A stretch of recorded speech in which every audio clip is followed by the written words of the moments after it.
failure is the way that we learn. This whole sort of stigma of like pushing failure away and making it this kind of dirty thing. Like if you look at the English dictionary, what failure says, it's a really negative word. And actually it's the most positive thing, because if I had my time again, I would have failed faster. I would have failed quicker and found out those fail points and got that failure out the way so I could move on and carry on. Welcome to the LandLife podcast with your host, PJ Riley.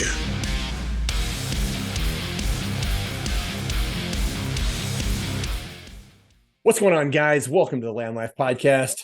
My name is PJ Riley. Guys, if you're getting value from this podcast, make sure you like, subscribe, leave 5 stars. Guys, do me a solid and leave a comment. Do a review on this podcast. It helps out a ton. Guys, at the end of the podcast, our guest today, Henri Ghijben, I'm going to make sure I get that name right. Henri Ghijben is going to let you know how you get hold of him. So if what he says resonates with you, and if you're gaining a lot of value from what he said, and you want to catch up with him and keep this conversation going, he's going to leave ways you can contact him at the very end. And so do that. Hit him up on social media or email or however he wants you to get hold of him. But that'll be at the end of the podcast. So today, guys, our guest is this the farthest guest I've ever had? I've never had a guest outside of, I don't think I've ever had a British guest. Nice. Nobody in England, I don't think. So you are the farthest guest we've ever had. So from all the way from Southampton, England. Is that how you would say it? Southampton, England? Yeah, that's it. Exactly that. Yeah, from over the pond. Yeah, all the way across the pond. Henri Ghijben. How's it going, Henry? Yeah, really good. Yeah, great to be here. This is the first time I would have appeared on an American podcast as well. So lots of firsts going up. But yeah, great to be here, PJ. Yeah, I hope we make it a good experience for you, so you come back and meet more Americans. Let's hope we don't screw it up for you. So no, it'll be good. Well, good. So I'll give a quick background or a quick rundown on Henri. You own HRG Tree Surgeons, which is really cool. I've never had a tree surgeon on the podcast. You got property management, investment business. You're running mentoring programs for business owners and people that want to be business owners. So Henri, kind of give us a little background on you and kind of what you got started and bring us up to speed to where we are today. Cool. Okay. Yeah. So I grew up in England with my dad being like a one-man band entrepreneur. He worked multiple different businesses, everything from restaurant, hotels to meat supplier, house building. Like he just did everything, and as a kid and wanted me to be involved in it. And I was the normal sort of grumpy teenager and went to school, failed all my GCSEs, like when, oh shit, now I need to go and work. What am I going to do? And my dad was always just like, son, like be committed, be determined, whatever you do, work really hard. He brought me up to have a really good work ethic. So I knew, like, all I remember of my dad and my mum was working like every given hour of every day. And I was like, okay, cool. I see what you're doing there, but I don't really want to work every given about every day. And so I went off to the world of work, didn't do college or university or anything like that. Just thought I'd go and work. And my dad always brought me up to say, like, he was like, Henri, whatever you do, like, I wish I'd started my business younger, because he was into like mid-30s when he started his business. So I went out into the world of work and I did sales jobs. I sold cars, recruitment, worked for a bank, did all this stuff. And I got to like the age of 20 years old. And I was like, I remember staring out the window going, oh, I just don't want to be in a suit. I don't want to be doing this like the rest of my life. I'm not really sure this is right for me. And I went to be a carpenter. And I was like, oh, cool, I'm going to go and work on a building site and be a carpenter. And I remember this builder saying to me, yeah, I don't think you've got the right attention to detail, Henri. So I don't maybe think a world of being a builder or a carpenter is going to quite work out for you. And I was like, oh, okay. And then my friend phoned me up and was like, look, we've got some jobs going at my place. We climb trees. We're tree surgeons. And I was like, cool, okay. Let me try that out. And yeah, I was like, something like, I'm getting paid to climb a tree. Like, this is the stuff you do when you're a kid, right? This is cool. And so I got into that and instantly did quite well at it from the age of 20 to 24. At 24, I decided to start my own business. I got the opportunity. One thing I did is tell everybody what I wanted to do. So like everyone I've met forever, whether I was in a job, like I want to be here, I want to get his job, or I want to go up the ladder to here, or when I started my own business, I started telling everybody I want to start my own business eventually. And 2008 came, actually when the crash came, when we had the big last financial meltdown. I had no idea. I was 24 years old. I had no idea about recessions at this point and all that kind of stuff. Anyway, I told everyone on my way that I wanted to start my own business, and the business I went under actually went under. It went pop and went bust. And one of their clients phoned me up about a month later and said, you told me that day on site that you want to start your own business. I was like, yeah. He's like, do you want to come and talk to me more about that? So we went and met in this old English pub, so like a bar. And he said, look, I can see you're ambitious. I can see you're young. Do you want to start your own business? And I was like, yeah, cool. Like, that's what I always wanted to do. So 24 years old or young, I went to start my own business and grew it from there, really. And we started growing. I got a loan for £15,000, bought a van and a chipper, and then went on my merry way and started this business at 24 years old, not really knowing. And then suddenly the banking crash happened of 2008, which I think affected you guys as well. Yeah. And the fortunate thing I was at that position is that I was young. We were living in a bed sit with my wife. Our bills and everything were low, and we just sort of bumbled around for a couple of years because I was young and going out, still having fun, but just sort of slowly growing this business. And at 27, we got married. And then what it's like when get married and you start getting ambitious. And my wife's like, okay, so come on, what are we going to do for the future? So started growing. Just hang out all day. yeah, can't just hang out all day. We've got to crack on. And we started growing this business, and I grew this massive monster of a business, 7-figure business, 47 staff. But I still did it on hard work, like my dad taught me, hard work. Yeah. Drive, commitment, be committed to everything you do, like be determined. So I was doing all this stuff, but I wasn't learning about business. I wasn't reading any books. I wasn't doing any self-development. I wasn't part of any mentor or business coaching or masterminds or anything like that. So I was growing this big business, but I was doing it on just what I knew, which was working hard. And when you've got 47 staff working for you, and you don't understand management and you don't understand like the business things, like it was going really well while we had this really great contract. It wasn't easy, but it was simple. When we had a great contract, we had lots of work coming in, we had lots of money coming in. I was like, look at the bank account. Shit, yeah, we've got money in. Cool, we're making money. Oh, there's no money in the bank account. Right, better make some more money. And it was kind of like this crazy world that I got ourselves into. But then things started to fall apart quite quickly. And we lost a contract. We lost the great contract. I always had a great culture at work. One thing I did, not realizing is I'm a people person. As you probably get to know on this podcast, I love to talk. I love people. I love being around people, and I wanted to look after everybody that worked for me. And I think that's why the rise of the business, because one thing I was doing was looking after my team. We were going out all the time. We were doing work socials. We were like, paying our guys well. And I bought into the guys loads. I knew their pet names, their kids' names. Like, I knew everything about these guys. And what I should have done when we had this 47 staff with us as contract is I should have like if I knew my numbers and I knew my business stuff, I would have laid a load of guys off and I'd have gone down to a smaller company and rebuilt again. Yeah. But I didn't know any better because I was just doing it I was winging it, really. I was like literally like just, that whole thing, fake it till you make it, like you hear people say. I was doing that to an extreme level. 47 employees is pretty good. 7 figures. You did a really good job of faking it. Yeah. Really an excellent job. I just want to say that. Thank you. Yeah, well, I did. And then the wheels fell off pretty quickly. And I'm a very positive minded person. So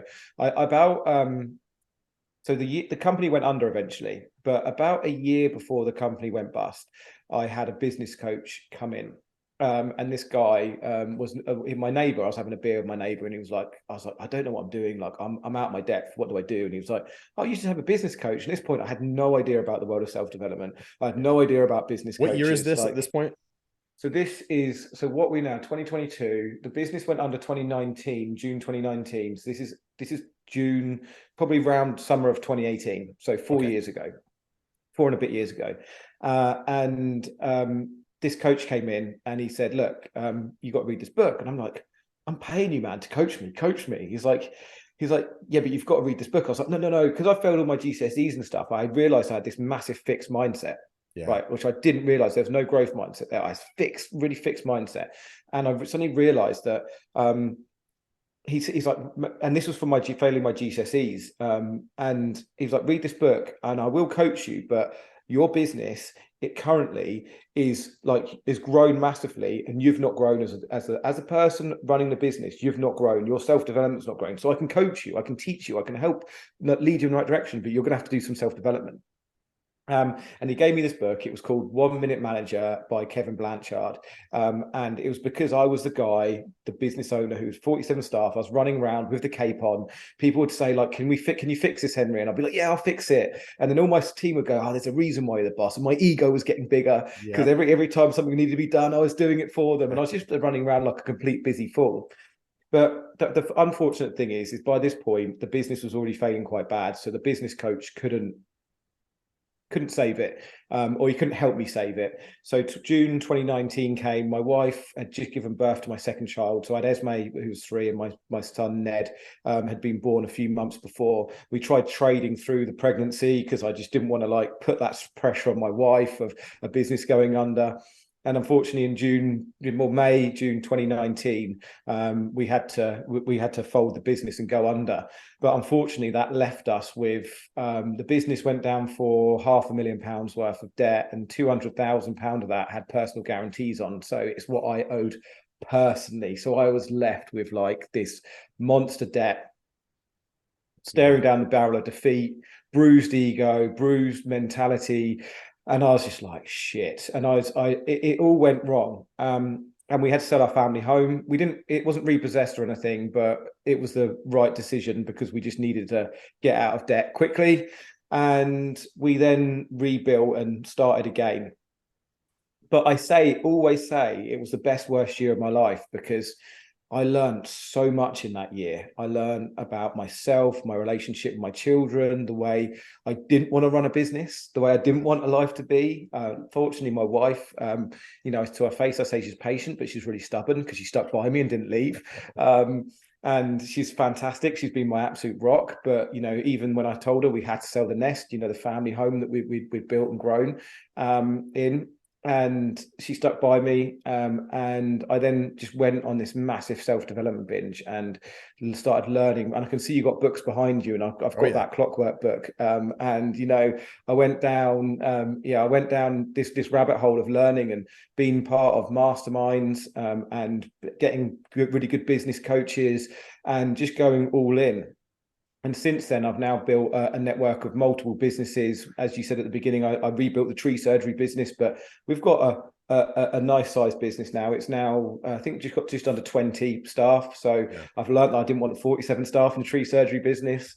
We now invest in property, and now I run masterminds to teach other business owners how to do or not to do the things that I did wrong and do the things that I did right.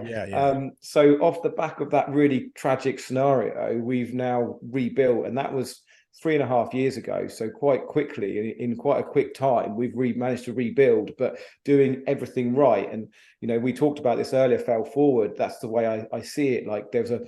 I don't think it's as bad, and you might tell me it's wrong in America, but in England, there's this massive stigma around failure. When I failed, there was you've failed, you're at the bottom, you're in the gutter, you're you're rubbish, and there's a lot of bad feeling around it. And I was like, well, no, because failure is the way we learn. Failure is the way that we learn. There's a great book called Black Box Thinking by a guy called Matthew Syed. And he talks about the aviation industry and how, the aviation industry has improved and improved year by year by year because they have this open book of failure where if something goes wrong, no one's going to get to, unless it's something really bad, like gross misconduct of a pilot who's got drunk at the wheel. But they have an open reporting book where you can just report anything, and they look into it, investigate it. Hence why there's a black box on every plane. And this whole sort of stigma of pushing failure away and making it this kind of dirty thing. If you look at the English dictionary, what failure says, it's a really negative word. And actually, it's the most positive thing, because if I had my time again, I would have failed faster. I would have failed quicker and found out those fail points and got that failure out the way so I could move on and carry on. So, I know that was a one question that ended up in a long answer, but I just wanted to give your listeners to give some context of sort of the rise and the fall and then the rise again. Yeah. Yeah. I think failure is really interesting right now too, because there's so much on social media that shows everyone's triumphs, their wins, right?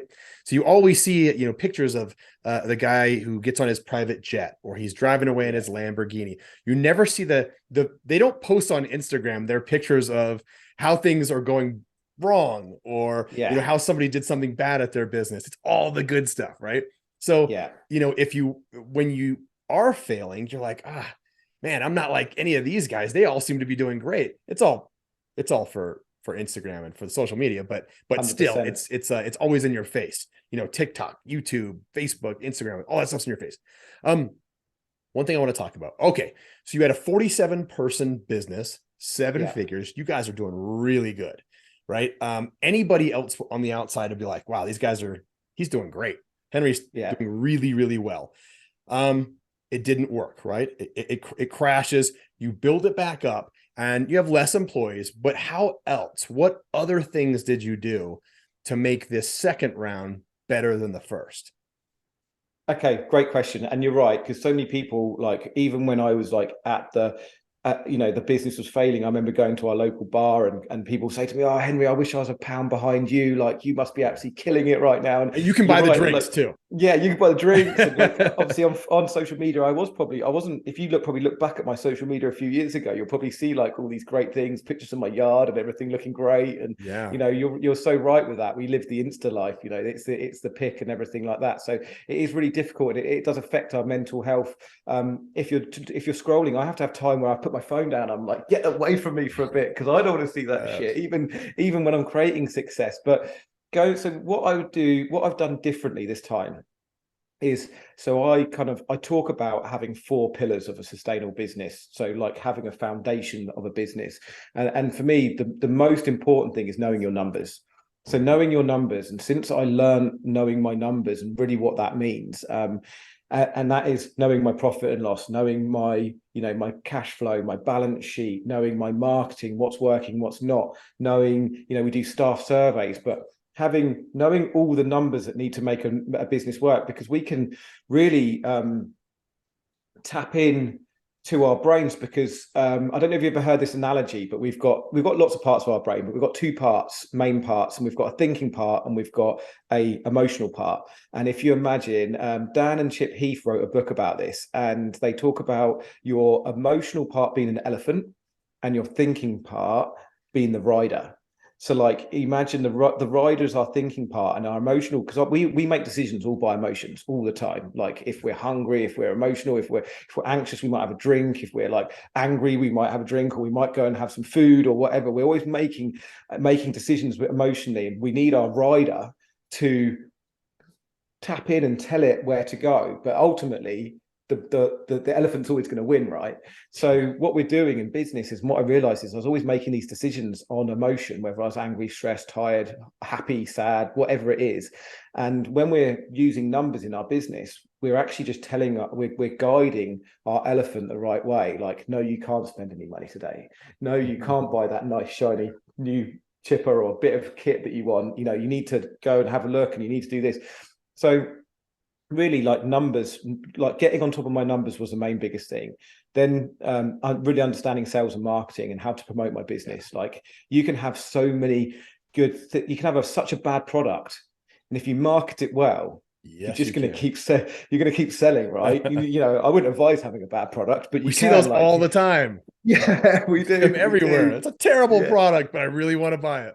Yeah, exactly. But if you market it well, it makes people want it, right? So sales and marketing, having a good culture in a business is the third pillar. So looking after your team. One thing I mentioned earlier is like, I always looked after my team, and what I didn't realize is because I'm a people person again, I've said, is you look after your team because it felt morally the right thing to do, because I want people to be okay at work. I had some really terrible bosses before I started my own business, so I wanted to look after my team. But what actually happened is the more you looked after my team, the more they turned up, the less they were off sick, the harder they worked, the more committed they worked. The customer service went up without giving them any customer service training.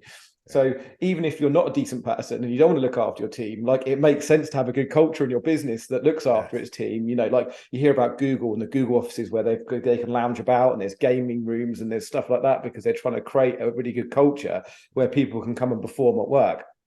And the last one is systemization and looking, and I'm not a systems person, but systemizing your business so it runs like clockwork. And one of the things I've done this time is, go on. Sorry, you're going to say? No, you're right. Clockwork, like the book. Yes, exactly. Like the book, exactly. Like having a business. One thing I learned is going back to my dad is like, he was working in his business all the time, and you heard the like working on and working in your business analogy, and he was working in it all the time. He was the break point. And I realized, looking back at his life, which he's had a great life, nothing bad, but his like body is broken now. He's worked like ground himself down, and we were talking about this earlier, like the grind of like working like 10-hour days all the time.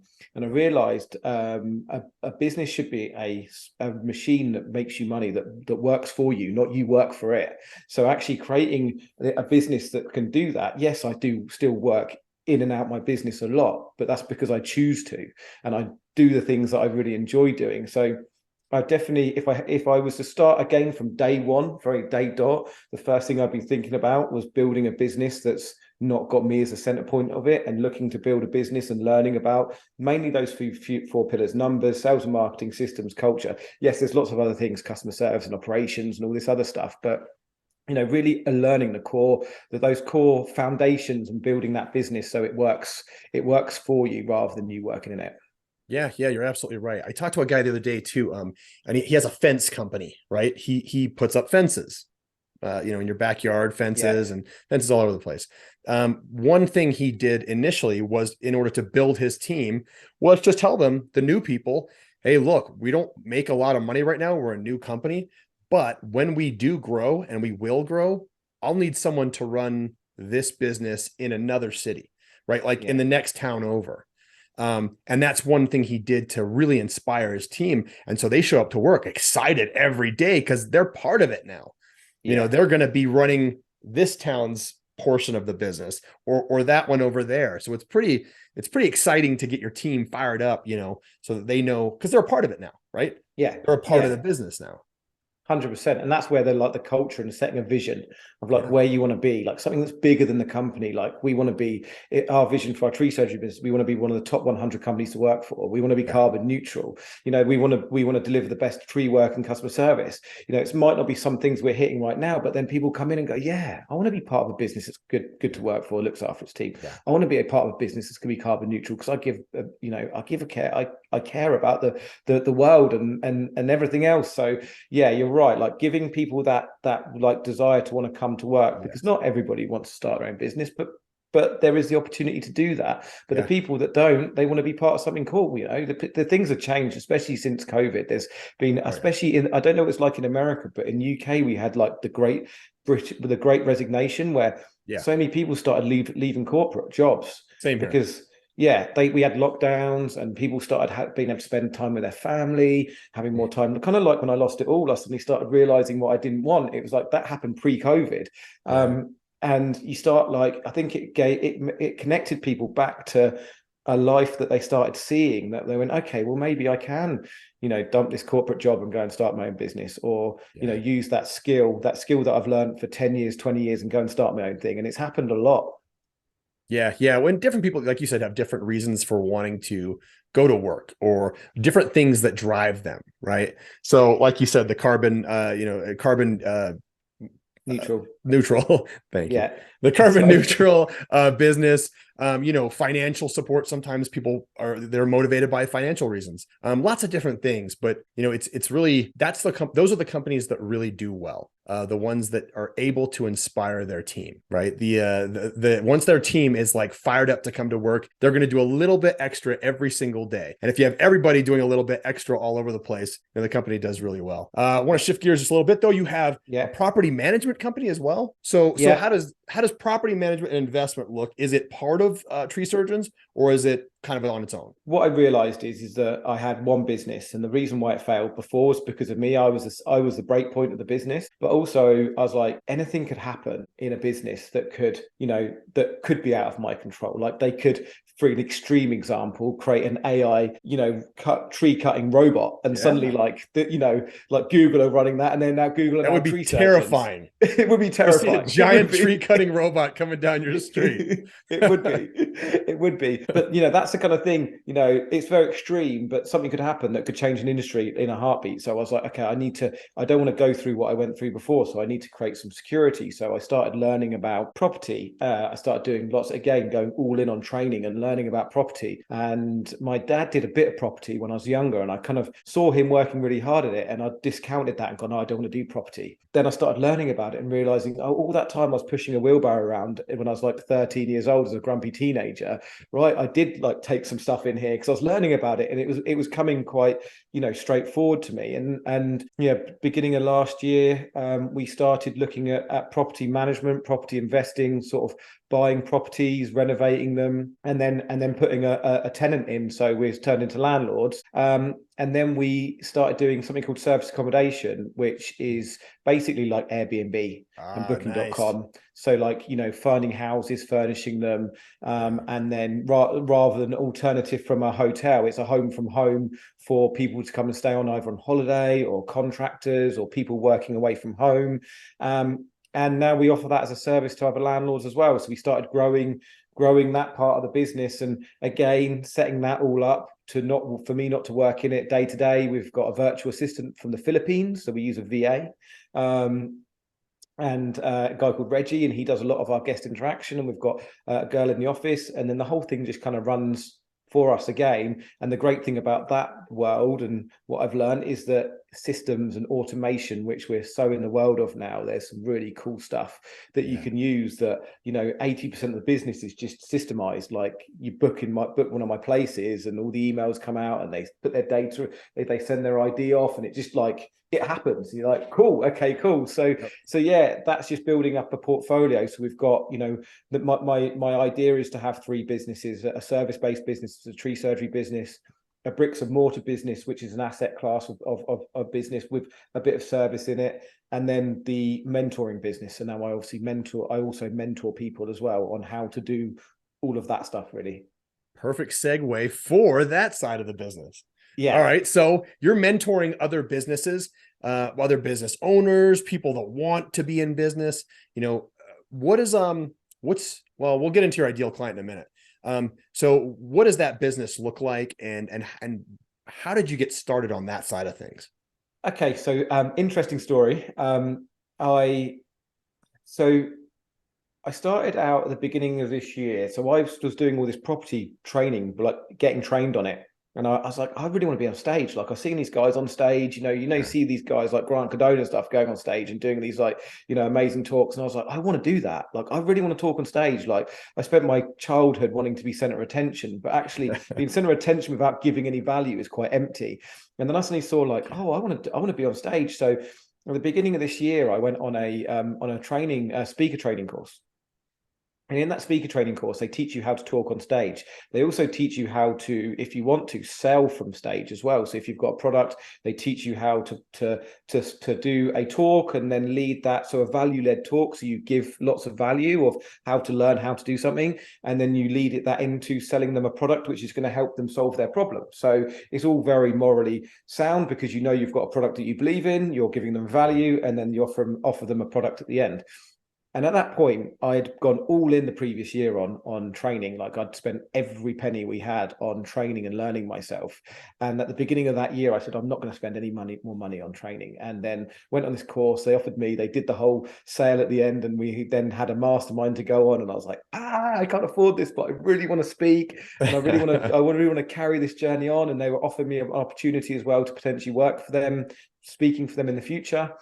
And within that training, I'd created, because we had to learn a talk, and I talked about the 4 pillars. It's where the 4 pillars came from. That I was just you made those up. Then you created that 4 pillars. I created that 4 pillars off of all the self-development and everything we'd learned, and I created a mastermind for tree surgeons. So we call it niche, but I think you call it niche. So our niche, is tree surgeons. So I have a tree surgery mastermind, and what I've realized is my business failure is that tree surgeons in the UK don't really do self-development, or there's not really anyone coaching specifically tree surgeons. You can go and get general business advice, but tree surgery is quite a different industry to a lot of industries. It's kind of like tucked into construction industry, but still standalone, different to construction. So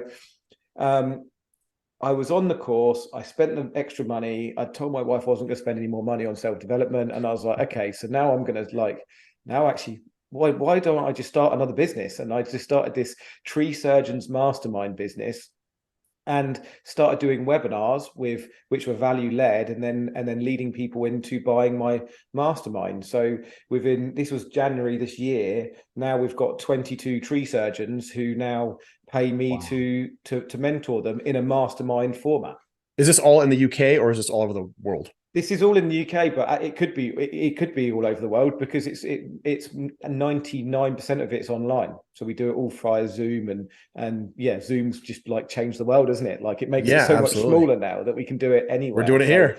We're doing it here. Exactly that. It's so easy to connect and be connected with people. So predominantly everyone at the moment we've got it's UK wide. We've got Northern Ireland, Scotland, Wales, and mainland England. So yeah, we've created that business has done £130,000 in 11 months. So with no real setup costs, because it's all done on. I mean, Zoom. How much could Zoom cost you? I mean, you can get it for free, but it's like I think the one we pay it's like £100 a month or something like that, £70 a month. So it's done with a Zoom subscription and a CRM software which costs £40 a month. So that's kind of, again, problem solution. I saw there was a problem and then added in a solution, because that's what we do as business owners, don't we? We just find solutions for people, and that's where you add the value. Absolutely. You keep finding something new to do, and then you're like, I'm going to turn it into a business, and then I'm going to go do this, and I'm going to turn it into a business, and I want to buy houses, and I'll just turn that into a business too. That's super interesting. Yeah, it would definitely work here in the US too. We've had guys come out and cut our trees, and or bring trees down, trim them up, all those kinds of things. I don't know anything. I just call the first guy that's in the online, I just Google search it really fast. But some of the guys I can definitely understand. I can definitely see benefiting from at least business knowledge, right? So is that when you're teaching these guys, these people in the mastermind, is this covering basic business strategy? Is it covering, strategy as far as actual physically being out there on the trees? Like, what does that look like? So yeah, we don't do much of the being out on the trees, because in the UK specifically, you can go to college and go and learn about the science and the biology of trees, and learn how trees grow, how all the different things, the diseases, everything like that. You can then go and see an assessor and a training company and learn the actual physical part, going and climbing, how you fell them, all those different things. But there's no one at any point that's going, actually, this is how you run a business. So we add the business side of things. Yet we do a little bit of operational stuff, but mainly it's like I show people what I've done in my business to create a business now that's doing like 1.5 million turnover. We've got 20 guys, and I don't do any hours in that business. I do one management meeting with them a month, and people want to kind of emulate that, because again, so many people become sort of accidental business owners. They work for somebody, have an idea, they want to go and work for themselves. They then get into the middle of it and they're doing 12-hour days, and they're like, well, I started a business because I wanted more profit and or more money, and I wanted more time. Now I'm like earning less and I've got no time. So we kind of guide people depending on what part of the business journey. We've got guys who have been doing it a year or two. We've got people that have been doing it 10, 15 years. And we just help with kind of those 4 pillars I talked about. And that some people, the new guys, are all about sales and marketing, wanting to grow their business. But like some guys that have been doing it 10 years are like, oh, we want to sell in a few years. So I'm helping them set their business up so they can sell it. Or actually, I just want to retire, or I want my son to take it over. So we're just helping with more of the systems part of that, and building the culture.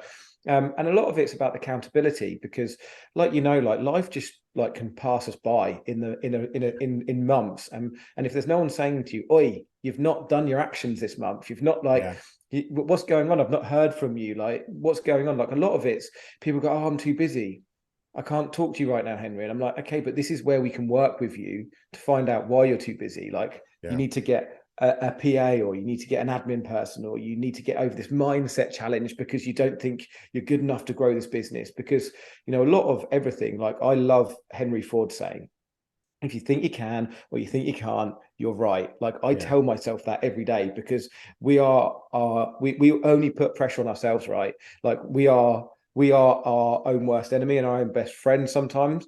And we're the ones that are holding ourselves back with our mindset. And if you think you can do anything you want, then you literally can. Like, yes, I might not be able to be the president of USA, but I can certainly do a lot in my life. Yeah, no, I wouldn't want it, to be fair. But you know, you can pretty much, like, with a growth mindset and a mindset of whether you think you can or you think you can't. That is, you know, if you think you can do everything. And a lot of some of the challenges in business is the mindset, if you get what I'm saying. Yeah. So this could be for the things you're saying could apply for any business. It wouldn't just have to be, you know, tree surgeons. That could apply to anybody. So you could actually, you know, coach people in general, just business people in general. Is that kind of like a future goal, to kind of open this up to being, you know, an all-encompassing business program or coaching program? And a second thing I wanted to say about that, don't forget that first part, is that you're actually following up with these guys, right? It's not just hey, here's what you do. Here's part of the, you know, here's how you run your accounting. Here's how you do this. Here's how you do that. And I'll see you guys later. No, you're kind of following up with these guys to make sure they stay on task, to keep things aligned, right? Yeah, 100%. So the power of the mastermind is we meet once a month on a Zoom call. And what I love about the mastermind, someone said this to me at a trade show recently. They said, "You're really brave calling yourself a mastermind." I was like, no. Like, I'm not saying I'm the mastermind. The power of the mastermind is many minds together. Like, it's a room full of experience. So I will tell my views we have a monthly Zoom call where there's like 10, 15 of us on there.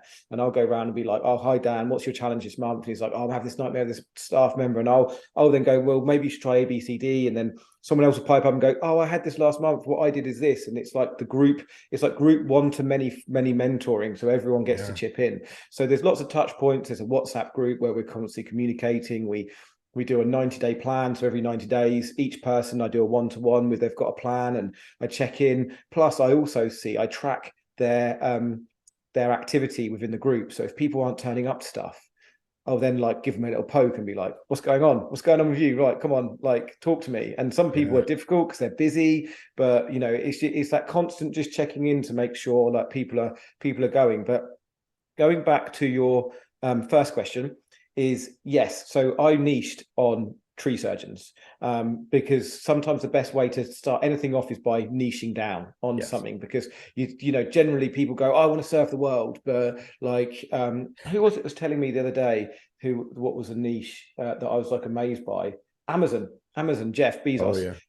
You know, he niched on books. You know, that's what he did first. It was books, and then now look at where it's going. So you know, the initial idea is to niche on tree surgeons because it's a world I know and I've been part of for 18 years. But now learning about these other businesses, the plan is to definitely do a bigger mastermind and be able to serve more people. Because actually, one thing I learned about having the business go under and then recovering is that I used to have not loads of shiny things. I had a like a nice little sports car, and it wasn't a mansion, it was like just a small house, but it was nicely done, and I had the nice things, but then I always wanted the next nice thing. And the thing with material things is I still love shiny stuff. I still want to get a Porsche, I still want to get you know, an Audi R8, a Ferrari. I want to get those nice things. But one thing I know is that you drive like an Audi R8 and then you're going to want a Porsche, then you're going to want a Ferrari, then you're going to want a Lamborghini, then you want a Bugatti Veyron, because you always, as human beings, we always want the next or the fastest thing or the next shiny thing. And like talking about Instagram, like the seeing someone else, you're going to want what they have. So like you can have all the money in the world, but that's not necessarily going to make you sleep at night. One thing I've learned, and it's definitely the mastermind and serving and helping people, like that gives you a feeling that you cannot emulate with material things. Like that is a feeling that makes you sleep well at night. It gives you, I had a guy the other day, he phoned me on a Sunday and he went, "Henry, like I've got no work for the next 2 weeks. All my work's just disappeared. Can you help?" And I was like, "Yeah, okay, right, Jason, what you need to do." And I listed out everything he needed to do the following week, like all the actions, phoning loads of clients, doing all this stuff. And I checked in with him every day. On the Friday, he phoned me up almost in tears, like, "Henry, you're changing lives doing this. Like I've just done everything. I phoned 200 clients. I've done everything you said. I've just got 3 weeks work booked in. I've got 5 new clients. Everything you said has worked. Like, you need to carry on doing this. And I was like driving along, going like fist bumping the air, like yes, because it was just amazing feeling to be helping someone and know that like the guidance that I'm giving is helping someone. And I think that's a feeling that it feels good to help and serve people and to do the right thing. So certainly the more value I can bring to others and business owners, it just, if I could stop any one person going through sort of the dark year that I went through, even though I see it as the best, worst year of my life, I wouldn't advise any business owner to go and do it, to experience it, or try and find the failure points early on before it becomes a massive failure, if that makes sense. Yeah, no. And I like what you did, where you gave this guy a week of things that he needs to get accomplished. Right. Because as the person needing to do those things, you don't see that. You can't see the picture when you're in the frame. Right. Yeah. You can't see it. You need a guy like Henri to come in and be like, no, it's this, and this. And then if you do that, your week will be great. And I love how you were excited in the car ride too. That's awesome. Getting so fired up. It's amazing. You get so much more excited when you're able to help other people versus when you get your own win. You get a big sale or something like that. You're like, all right, that's great. I'm pretty happy about that. Maybe I tell the wife or something like that. But when somebody else does something and they really did achieve a big goal, it just makes you feel so good inside, and it keeps you rolling too. It keeps you wanting to find the next person to help. Right. 100%. You're like, okay, now I need another guy. Now I got to go find somebody else. Like, what am I doing here? I got to go to my calendar and see who else I can help. Right. So that's pretty cool. One more thing. You said failure is only negative if you don't learn from it. Yeah. Is that kind of like your motto, your mantra? Yes, that's my mantra. I run a podcast as well called Fail Forward, and the whole point of that podcast is to take away the negative stigma from failure.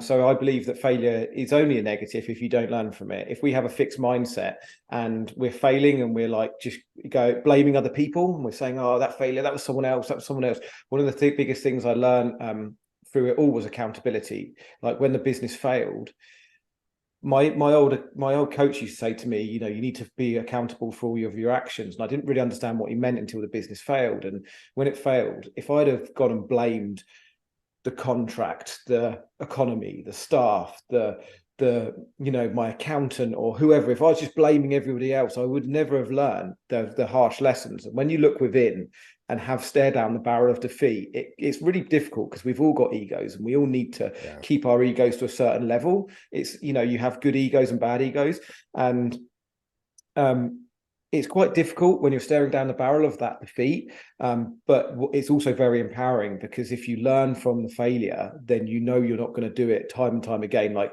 Einstein's definition of insanity, doing the same thing over and over again and expecting different results. That's what I was doing before I sort of had this epiphany, had this learning of the business failing and get changing the fix to open mindset. So I definitely say failure is only a negative if you do not learn from it, because what I think was happening in my life is I was having lots of mini failures. And if the compound effect, if the compound effect can work in a positive way, and it can work in a negative way. And all my little failures, so it wasn't one big thing, because people said, what was it, man? What how did you fail? And I was like, there's lots of many things, because I was failing but not seeing it and not learning from it. And then that compounded into the big failure of this big company crashing. It happened slowly over a couple of years. It didn't just, I wake up one day and the business is gone. Yeah. So that's definitely my mantra with that. Like, learning from failure is so important. Like holding yourself accountable, looking at the things that you've done right and the things you've done wrong. Yeah, absolutely. And what I think it's funny about failure too. I think a lot of people in general are afraid to fail in front of people that don't matter. Yeah. Right. In the grand scheme of things, these are people that don't matter. And Ed Milet, he's a big business coach, speaker. He runs the group I'm in, Arate. Nice. He's got this thing where he says, we're basically in a movie, right? And there's all these characters in the movie. There's the main characters, the not so main characters. We're all concerned about looking bad in front of those insignificant characters, janitor number 3. Security guard number 2, the guys that don't even have names in the movie, right? We're so concerned about looking bad and failing in front of those people. Whereas if we focused on maybe the top 3 characters in the show in our lives, kids, wife, parents, maybe yourself, we would have a lot less fear because of what's on the other side of that fear. Yeah, 100%. And you're so right, because I used to spend all my life like wanting to please everybody and wanting people to like me and worrying about what stature I'm at and like what people are going to say when I go to the pub and all these different things. And you suddenly realize that doesn't matter. Like the people, like the people in your inner circle matter. And quite often all of those people are really supportive of everything you do. And like my wife used to say to me, I just want you to be happy. I don't actually care about all the shiny stuff. I just want you to be happy and I want to have a secure home. They're the main things that I want. But one of the most profound things that I've learned probably only in the last couple of years, is that I used to want everyone to like me. I want to be a liked person. And I still want people to genuinely, when I meet someone, for them to like me. That will never go away. But I don't care anymore whether someone does. Like if someone goes, nah, that guy's not for me. Like if someone says to me, I don't want to sign up for your mastermind, like, cool, that's fine. Because you probably don't resonate with me or who I am. So I'm sure there's someone else that might be able to serve you down the road. And I think once you start seeing that and worrying less about what everybody thinks of you, that can really boost you forward and have a very profound effect on your life. And I think you're right in what you're saying. You're absolutely right, guys. If you're listening to this and Henri is somebody that you're like, you want to learn from, because I always say like a mastermind or a coach is like a cheat code for life, right? It's like a cheat code. It gets you from level 1 to level 10 right away, right? Without having to do those, what would you say, 2018 failure years. You didn't have to go through that. So Henri will kind of help you bypass all those extra bad years and get to a point where, you're successful a lot faster. And I kind of think that's the point of why you're doing all this, because you don't want people to have to go through all those negative times. So follow the cheat code and contact Henri if you're interested in doing that. How can anybody get hold of you? If somebody wanted to contact you, how could they get hold of you? Cool. Okay. So they can listen to my podcast either on YouTube, we're on Spotify, we're on like all of the podcast basic platforms. It's just Fail Forward. And then if not, I'm on TikTok, Instagram, Facebook, LinkedIn. I will send you all of the links so you can put them in the show bio. But yeah, it's Henri, spelled Henri. So it's with an I instead of a Y. And the surname's Ghijben, Ghijben. And just, the best place probably is Facebook. I'm still pretty old school. So Insta, I do a bit of. LinkedIn, I do a bit of. But I've got Facebook open more than I have any other social. It feels weird for someone to say Facebook is old school. I'm that old. Yeah. Well, it seems to be. It can't be that old. Yeah. Well, it seems to be in the UK. Like everyone's just Insta mad these days. So like when I say I'm on Facebook, they're like, what? You're not Insta. I'm like, okay. My dad's on Facebook too. Do you know my dad? Yeah. No, I don't know your dad. I'm not that old. Yeah. Love it. All right, Henri, what else? What do you want to leave us with? Leave us with something here that's going to inspire the people listening that are going to help people out. If not, just contact Henri.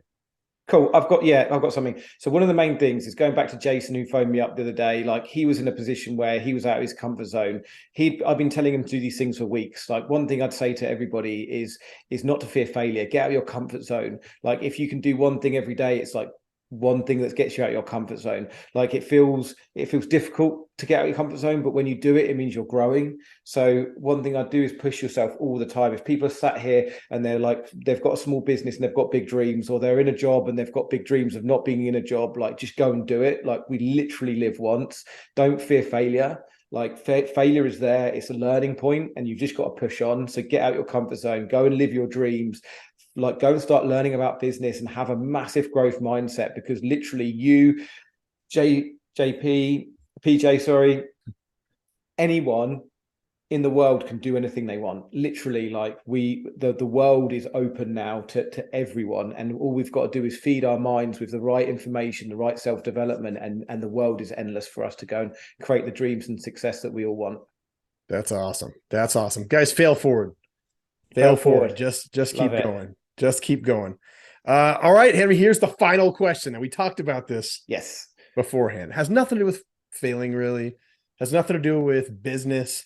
Nothing to do with England, America, none of these things. It has to do with land. Yes. Land life, dirt and trees. Yes. We are LandLife. I buy and sell dirt and trees. Yeah. If you, Henry, you're giving us an international perspective that we usually don't get. So if you could buy land anywhere in the world, where would it be and why? Okay, so I always wanted, before I got into business, up to the sort of teenage age, wanted to be a water sports instructor. I wanted to go and like to have this dream of doing water sports on a beach, just sitting there like chilling, and then like everyone just told me that's ridiculous. Like you need to go and make some money. You need to go and get a career or get a job. So now what I would do if I was going to go and buy land anywhere, it would be in Thailand. When we traveled for our honeymoon, we stayed on this beach called Koh Phu, which is in between Krabi and Koh Lantphra, and it's this little island, and they've created these like amazing huts, these like master craftsman huts. And I'm such a fast-paced person all the time. I need to be around. Yeah, I know. And I need to be around fast-paced. But when I was there, we were there for 3 days while we were traveling through to go to Koh Lantphra, and that was the most mellow I've ever been. Like hammock on the beach. So I just go and like buy this beach and I'd turn it into my water sports instructing cool place that I'd go and like retreat to, like when I want to go and chill. So that is nice. Where I'd love to go and do that. That's where I buy some land. It's not a commercial business profitable thing, I doubt, but it would be cool just to have somewhere like that you could just go and chill and know that that's your paradise. That's your place to go and turn all the phones off, turn Insta and Facebook and everything off, and just go and have some like chill time, some headspace. That's awesome. Thailand. Nobody said Thailand yet, so that's cool. Perfect. I don't know the legality of buying land in Thailand as a foreigner, though. No, I'll have to look into that. Yeah, I have to look into that. Yeah, I'm sure it'll be like one of those deals where they'll like share, like you can be like a part owner. Yeah, and you'd have to have like a Thai resident be the owner. Yeah, but buy some family over there or something. You know, there you go. There you go. Just you start funding some family and they give you their land. Yeah, cool. Right on, Henry. Thank you so much, man. I really appreciate you being on. Cool. Well, thanks for having me. It's been awesome. Awesome, guys. Till next time, I'll see you on LandLife.